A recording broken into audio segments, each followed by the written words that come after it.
રાજકોટના આસ્થાના પ્રતીક સમાન રામનાથ મહાદેવ મંદિર પાસે વર્ષોથી આજી નદીમાં તણાઈ આવતા કચરાને કારણે ભારે ગંદકી રહેતી હતી, જેના કાયમી નિકાલ માટે મહાનગરપાલિકાએ ટ્રેશ બેરિયરનો સફળ પ્રયોગ કર્યો છે. મનપા અને સેન્ટર ફોર એન્વાયરમેન્ટ એજ્યુકેશન દ્વારા એચટીબી ફાઇનાન્શિયલ સર્વિસના CSR સહયોગથી નદીના વહેણમાં ખાસ પ્રકારના બેરિયર લગાવવામાં આવ્યા છે.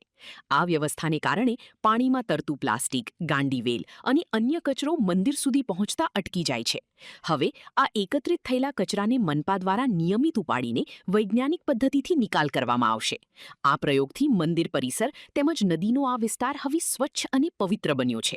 રાજકોટના ગ્રામ દેવતા રામનાથ મહાદેવે દર ચોમાસાની અંદર લોકોનો અવારનવાર પ્રશ્ન રહેતો હતો, ખૂબ જ ગંદકી ફેલાય છે. આજી નદીની અંદર લોકો જે કચરો ફેંકે છે ત્યારે ચોમાસાની અંદર નદીના પ્રવાહને કારણે જે કચરો હોય છે તે રામનાથ મહાદેવના મંદિર સુધી પહોંચતો હોય છે. ત્યારે અવારનવાર ચોમાસાની અંદર જે ગંદકીના દ્રશ્યો જોવા મળતા હોય છે, ત્યારે હું તમને દ્રશ્યો બતાવીશ કે રામનાથ મહાદેવના મહાનગરપાલિકા દ્વારા ખૂબ સરસ મજાનું કામ કરવામાં આવ્યું છે. આજી નદીની અંદર જે કચરો આવતો હોય છે તેની પહેલાં જ રામનાથ મહાદેવના મંદિર જે આવે છે તેમની પહેલાં જ જે છે બેરિયર મારવામાં આવે છે, જેથી કરી અને રામનાથ મહાદેવના મંદિર સુધી જે કચરો ન પહોંચે. અને આજી નદીની અંદર જે કચરો આવતો હોય છે ત્યાં સમગ્ર કચરો જે છે તે આજી નદીને રામનાથ મહાદેવના મંદિરની પહેલાં જ અટકી જાય અને રામનાથ મહાદેવનું મંદિર જે છે સ્વચ્છ અને સુંદર રહે. અને અવારનવાર લોકોના પણ પ્રશ્ન હતા, લોકોની પણ માગણી રહેતી હતી કે દર ચોમાસાની અંદર કે રામનાથ મહાદેવ ખાતે જે કચરો ફેલાતો હોય છે, ગંદકી ફેલાતી હોય છે. શ્રાવણ મહિનાની અંદર વાત કરીએ તો શ્રાવણ મહિનાની અંદર બહોળી સંખ્યામાં, હજારોની સંખ્યામાં લોકો અહીંયા જે છે દર્શન કરવા માટે પણ આવતા હોય છે અને બહોળી સંખ્યામાં ભક્તોની ભીડ જામતી. માત્ર રાજકોટમાંથી જ નહીં પરંતુ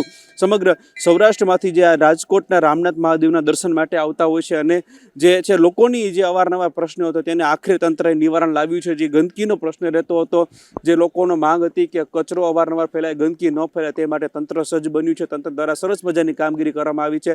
આજી નદી પૂર્વે જે છે કચરો સંભી દેવામાં આવ્યો છે અને રામનાથ મહાદેવના મંદિર પહેલા જે છે બેરિયર મારવામાં આવે છે, જેથી કરીને કોઈ પણ જાતનો કચરો જે છે મંદિર સુધી ન પહોંચે અને ગંદકી ન થાય અને સ્વચ્છ અને સુંદર રહે તેવા તંત્ર દ્વારા કામગીરી કરવામાં આવી છે. કેમેરામેન ઝંઝુવાડા સાથે જિગ્નેશ ખોખર, અબ તક ચેનલ રાજકોટ.